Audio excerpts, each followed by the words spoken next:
Anak, Mama, basta lakad mo. kailangan daw makausap yung advisor mo eh. Pero yung mga ibang subject teachers mo, nakausap ko naman. Ano naman po sinabi ng ibang subject teachers ko?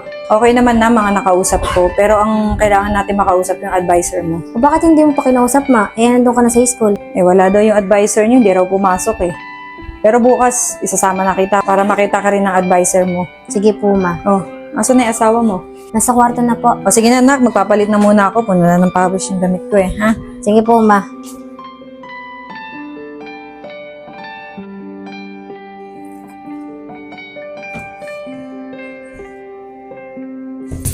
O ano anak, tara?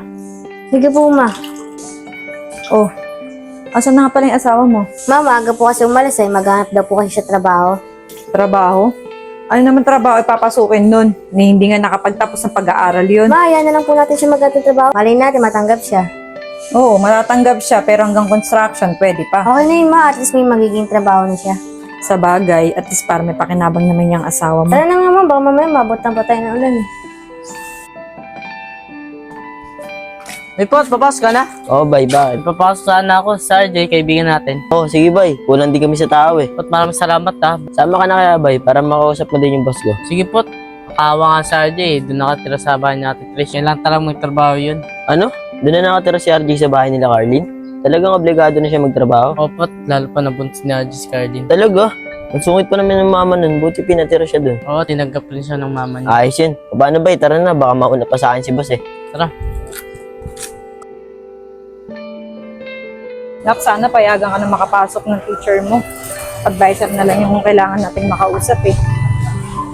Ma, parang si Ma'am Maika yun, no? Tara, para makausap natin. Ma'am? Yes? Ma'am, ako po yung parents ni Carlin Ocampo. Kayo po pala parents niya. Bakit naman po hinayaan yung di pumasok 2 linggo? Ma'am, pasensya na po kayo ah. Nagkaroon lang po kasi kami ng family problem eh. Ano po ba, Miss Ocampo? Sana po nagbigay po kayo ng excuse letter para alam po namin papasok pa po siya o hindi na. Ma'am, ang totoo po niyan eh. Ito kasi pong anak ko naglayas po ng 2 linggo. Ano naman pong problema? Bakit siya naglayas? Ewan ko ba dito ma'am sa batang to eh. Ang totoo po niyan, buntis po kasi siya eh. Bata mo pa para magbuntis Dapat pag-aaral muna inatupag mo. Ewan ko ba dito ma'am eh, ang akala niya kasi madali lang yung pag-aasawa eh. Ma'am, kung okay lang po ba ma'am na makakabalik pa rin po ba siya sa school? Pwede pa naman, kaso kailangan ko muna kausapin yung mga subject teachers niya.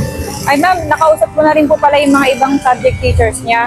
Sabi daw po, kayo daw po talaga yung pwede namin makausap kasi kayo daw po yung advisor. Kakausapin ko po sana kayo, kaso ang sabi, hindi daw po kayo pumasok. Oo, nagkaroon kasi ako ng problem sa business ko. Ma'am, makakabalik pa po ba siya sa pag-aaral niya kahit buntis na po siya? Pwede naman po, pero kung kaya po niya. Pero pag lumalaki na po yung tiyan, pwede na po natin i-modular. Ma'am, maraming salamat po talaga. O nak, pwede ka na daw pala bumalik sa pag-schooling mo. Ma'am, pwede na po ba siyang pumasok bukas? Oo, basta huwag na lang ulitin magsunod 2 linggo. Sa totoo lang, Miss Ocampo, drop out na po talaga siya. Tinanggap ko lang po. Ma'am, maraming salamat po talaga. Paano, Miss Ocampo, dito na ako, inaantay na ako ng mga estudyante ko. Sige po, ma'am. Sakto, bay, wala pa si boss. Hintayin na lang natin dyan. Bay, tulungan mo nga muna ako. Buhatin natin to.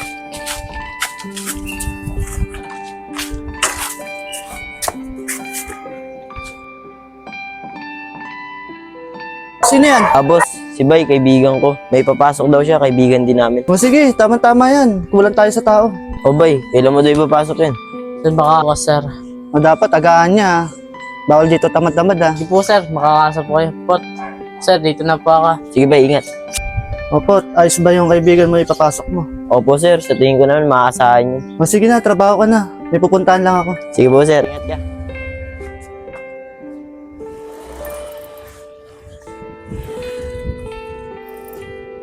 Nagsama na talaga si RJ pati si Carly?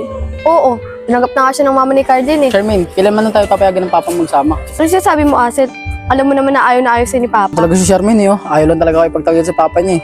Oo, anong meron? Ba't nagtitipon-tipon kayo dyan? Bakit rin? Hindi mo pa ba alam? Ano yung hindi ko pa alam? Yung sinasabi ni Samantha, wala na yung mahal na mahal mo na si Carly. Nagsama na sila ni RJ.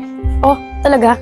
Eh di maganda. O baka nasasaktan ka Ma kasi hindi ko inakotila ni Caroline. Ako ba, Ira? Okay lang sa akin yun. Tsaka nakamubo na rin naman ako eh. Ate, si baby umiiyak na. Ba't mo pa nilabas? Mamaya umulan pa eh.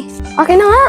Oh, Charmaine, mamog na, ba't nilalabas mo pa yung bata? Ito kasi si Sis eh. Sinabi ko na sa kanya, huwag ilabas eh. Baka umulan eh. Pumasok na kayo, baka umulan pa eh. Sungit talaga ng tatay ni Charmin eh, no? Oo nga, kaya ayaw na ayos na eh.